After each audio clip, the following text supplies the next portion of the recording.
মুন্সিগঞ্জেও আলুর বাজারে অস্থিরতা কাটছে না। খাবার আলুর সংকট দেখে হিমাগার থেকে প্রতি কেজি আলু বিক্রি হচ্ছে ৬৪ টাকায়, আর কয়েকটি হাত বদল হয়ে সেই আলু বাজারে বিক্রি হচ্ছে ৭৫ থেকে ৮০ টাকা দরে। আবার নতুন করে আলু আবাদ করতে যে গত বছরের তুলনায় ৩ গুণ বেশি দামে বীজ আলু কিনতে হচ্ছে। কৃষকদের অভিযোগ রয়েছে সারের দাম এবার বস্তা প্রতি প্রায় কয়েকশো টাকা বেশি। নামমাত্র অভিযানে মিলছে না কোনো সমাধান। জসিমউদ্দিন দেওয়ানের তথ্য ও ছবিতে প্রতিবেদন।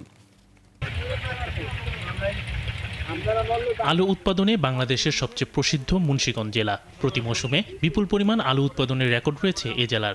এলাকার চাহিদা মিটিয়ে জাতীয় পর্যায়ে আলুর চাহিদা পূরণে গুরুত্বপূর্ণ ভূমিকাও রাখে এ জেলার আলু চাষিরা। তবে এবছর লাগামহীনভাবে বাড়ছে আলুর দাম। কৃষি বিভাগ বলছে, জেলার সক্রিয় ৫৮টি হিমাগারে এখনও ৩১,০০০ মেট্রিক টন খাবার আলুর মজুদ আছে। তবুও সংকট দেখিয়ে মজুতদাররা সিন্ডিকেট করে হিমাগার থেকে ৬৪ টাকার কমে আলু বিক্রি করছেন না, যা কিনা খুচরা বাজারে ৭৫ থেকে ৮০ টাকায় কিনে হতাশ ভোক্তারা। ৭৫-৮০ টাকা আলুর কেজি খেতে হয়, তাহলে প্রশাসন কি করে? গত বছরের তুলনায় এবছর দ্বিগুণ দাম। এখনো কোল্ড স্টোরে হাজার হাজার টন আলু আছে, কিন্তু আপনারা বাজারে যান, দেখবেন আলুর দাম কমতেছে না।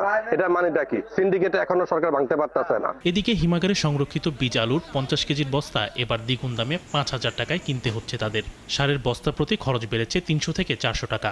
দাম নিয়ে ডিলাররা তথ্য গোপন করছেন। এমন পরিস্থিতিতে চ্যালেঞ্জ নিয়ে আলু আবাদে নেমেছে কৃষকরা। সব দিন আমরা ঝুঁকি নিয়ে করতেছি, আলু লাগাই দিয়েছি একটা। আমার করা ব্যবসায়ীরা এডি করি। আমরা একটা আইডিয়া করছিলাম যে এবছর হয়তো আলুর দাম একটু বেশি, হয়তো ১৫,০০০ যাইতে পারে, একটা করছিলাম, কিন্তু অনেক ডাবল হয়ে গেছে ৩০,০০০। সারেরও চাহিদা বাড়ছে, বীজেরও চাহিদা বাড়ছে, যার কারণে আমরা বীজও কৃষক ঠিকমতো পাচ্ছে না, সারও ঠিকমতো পাচ্ছে না। কৃষি দপ্তর জানান, জেলার খাবার ও বীজ আলুর কোনো সংকট নেই। আর বীজ আলুর আকাশ ছোঁয়া দামের ব্যাপারে ভোক্তা অধিকার সংরক্ষণের কর্মকর্তা বলেন, বীজ আলুতে সরকারের নির্ধারিত মূল্য না থাকায় ডিলাররা ইচ্ছেমতো দাম হাঁকিয়ে বীজ আলু বিক্রি করছে। আমাদের যতটুকু বীজ আলু আছে ফুলেশ্বরে, সেটা প্রায় ৩১,০০০ মেট্রিক টন।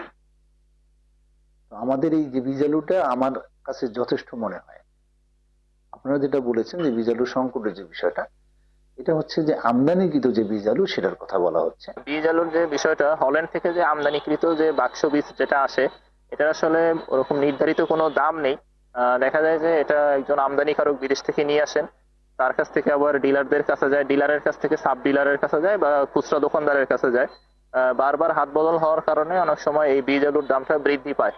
গত মৌসুমে প্রতি কেজি আলু উৎপাদন খরচ ছিল ১৫ টাকা। বীজ ও সারের নিয়ন্ত্রণহীন বাজার ব্যবস্থা চলতে থাকলে আগামী মৌসুমে প্রতি কেজি আলু উৎপাদন খরচ ৩০ টাকায় দাঁড়াতে পারে বলে ধারণা করছেন কৃষকরা। শরীফ আজাদ প্রীতম, ৭১।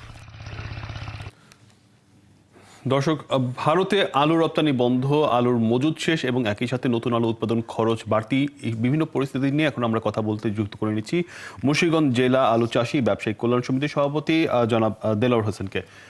দেলোয়ার হোসেন, আমরা দেখছিলাম পরপর দুটি প্রতিবেদন, বিশেষ করে ভারত থেকে আলুর রপ্তানি বন্ধ করে দিয়েছে এবং আমাদের কিছুটা সহায় ছিল যে এই সময় যেহেতু কিছু সংকট রয়েছে, ইন্ডিয়ান আলু দিয়ে সংকট আমরা মেটানোর চেষ্টা করছিলাম। এই যে আলু রপ্তানি বন্ধ করে দিয়েছে, এর প্রভাব কেমন পড়বে? আমরা কি এটা নিয়ে শঙ্কার কোনো কারণ রয়েছে কিনা, যেহেতু সামনে আবার নতুন আলু আসছে, আসলে পরিস্থিতিটা কেমন? একটু আনমিউট করতে হবে, আপনাকে শোনা যাচ্ছে না, একটু আনমিউট করতে হবে।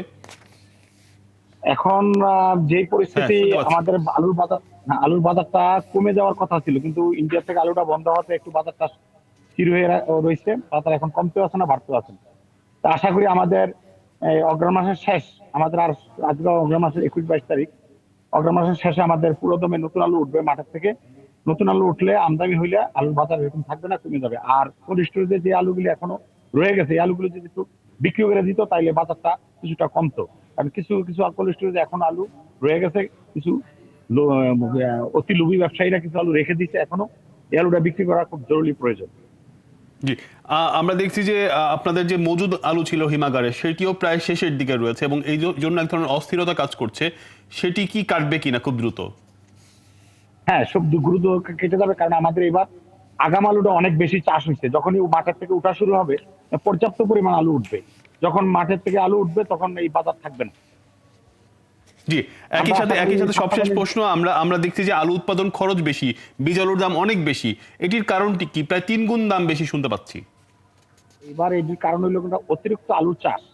কারণ গত বছর থেকে আমাদের 20, 25, 30% আলু আবাদ বেশি হয়েছে, যার কারণে আপনার সারেরও চাহিদা বাড়ছে, বীজের আলুরও চাহিদা বাড়ছে, যার কারণে আপনার বীজ এবং সারের সংকট দেখা দিয়েছে। আর কিন্তু এই বাড়তি আলুর দামের কারণে কিন্তু আবারও ভোক্তাদের সমস্যা হবে, কারণ 3 গুণ দামে যদি বেশি উৎপাদন করতে হয়, বাজারের দাম কিন্তু সংকটটা কাটছে না। না, আমাদের এবার উৎপাদন খরচ অনেক বেশি হবে, কারণ হলো আমাদের সার বীজ অতিরিক্ত দামে কিনতে হয়েছে, যার কারণে আমাদের দেলোয়ার হোসেন, অনেক ধন্যবাদ আপনি আমাদেরকে সময় দেওয়ার জন্য।